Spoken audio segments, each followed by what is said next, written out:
தங்களை தாங்களே அடையாளப்படுத்திக் கொண்டார்கள். தமிழ்நாட்டு மக்கள் விழிப்பாக இருக்கிறேன். ஒரு தம்பி இப்ப புதுசா கட்சியை தொடங்கிய தம்பி, அவருக்கு ஒரே ஒரு அஜெண்டா தான், ஒரே கட்சி ஒரே அஜெண்டா. அவருக்கு என்ன அப்படின்னா ஒரே அஜெண்டா தான். திமுக ஒரு தீய சக்தி, திமுக ஒரு தீய சக்தி, திமுக ஒரு தீய சக்தி. நீங்க திமுகவை திட்டத்தை பத்தி எங்களுக்கு ஒன்றும் கவலை இல்லை, எங்களுக்கு அதுல ஒன்றும் பிரச்சனை கிடையாது. நீங்க யார் என்பது தெரிந்து விட்டது.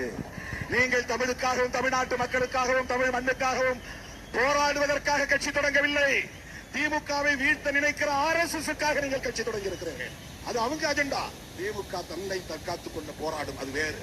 திமுகவை அழிக்க முடிந்தால் அழித்துக் கொள்ளுங்கள், அதற்கு எங்களுக்கும் சம்பந்தம் இல்லை. நாங்கள் ஒருபோதும் அதற்காக வாதாட வரமாட்டோம். எங்களுக்கு அதில் பிரச்சனை கிடையாது. எங்களுக்கு ஒரு கொள்கை இருக்கிறது.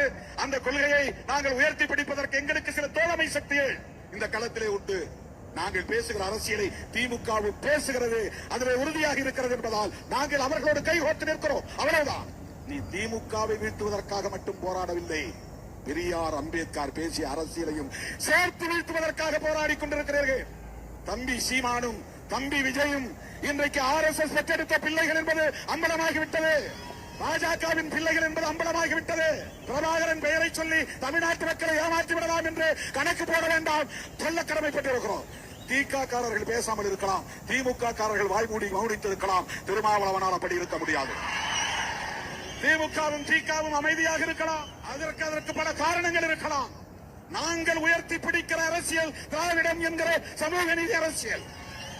அது திமுகவுக்கு சொந்தமானது அல்ல, அது திராவிடர் கழகத்திற்கு மட்டும் சொந்தமானதல்ல. எனது பாட்டன் அயோத்திதாச பண்டிதர் முன்மொழிந்த அரசியல், ஆரியத்திற்கு எதிரான அரசியல், ஆர்ப்பணியத்திற்கு எதிரான அரசியல், புரட்சியாளர் அம்பேத்கர் உயர்த்தி பிடித்த அரசியல். என்ன கத்தி பேசிவிட்டால் அது நியாயமாகி விடுமா? உறக்க பேசிவிட்டால் நியாயமாகி விடுமா? தமிழ் தேசிய கடப்பாறை கொண்டு திமுக கோட்டையை இடிப்போம் என்று சொன்னால் கூட அதில் ஒரு பொருள் இருக்கிறது.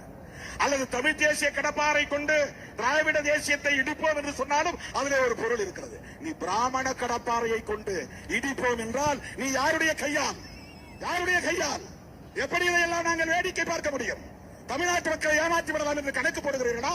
நாங்கள் கூட திமுக விமர்சித்தவர்கள் தான். 1990களின் தொடக்கத்தில் திருமாவளவன் பேசிய பேச்சை எடுத்து பாருங்கள். மனகள் பூங்கா அருகே நான் பேசிய பேச்சை கேட்டுவிட்டு அன்றைய திராவிட முன்னேற்ற கழக தலைவர் கலைஞர் கருணாநிதி அவர்கள் முரசொலியிலே எழுதினார், என்னை கிண்டலடித்து நக்கலடித்து புதிய மகாத்மா என்று போட்டு எழுதினார். நாங்களும் பேசியிருக்கிறோம். ஆனால் சங் பரிவார்களின் அரசியல் இங்கே தலை தூக்குகிற போது, RSS இங்கே வேறொன்று துடிக்கிற போது, பிஜேபி இங்கே ஆக்கிரமிப்பு செய்ய துடிக்கிற போது, திராவிட முன்னேற்ற கழகத்தோடு இணைந்துதான் உங்களை வீழ்த்த முடியும். இதுதான் எங்கள் அரசியல், இதுதான் எங்கள் அரசியல். நாங்கள் பார்ப்பன சமூகத்திற்கு எதிரானவர்கள் இல்லை, பார்ப்பனியம் என்கிற அரசியலுக்கு எதிரானவர்கள். இதைத்தான் வள்ளுவன் பேசினான், இதைத்தான் அவை பாட்டி பேசினார், இதைத்தான் மகாத்மா பூலே பேசினார், இதைத்தான் புரட்சியாளர் அம்பேத்கர் பேசினார், இதைத்தான் தந்தை பெரியார் பேசினார், அதைத்தான் திருமாவளவன் இன்றைக்கு பேசுகிறார்.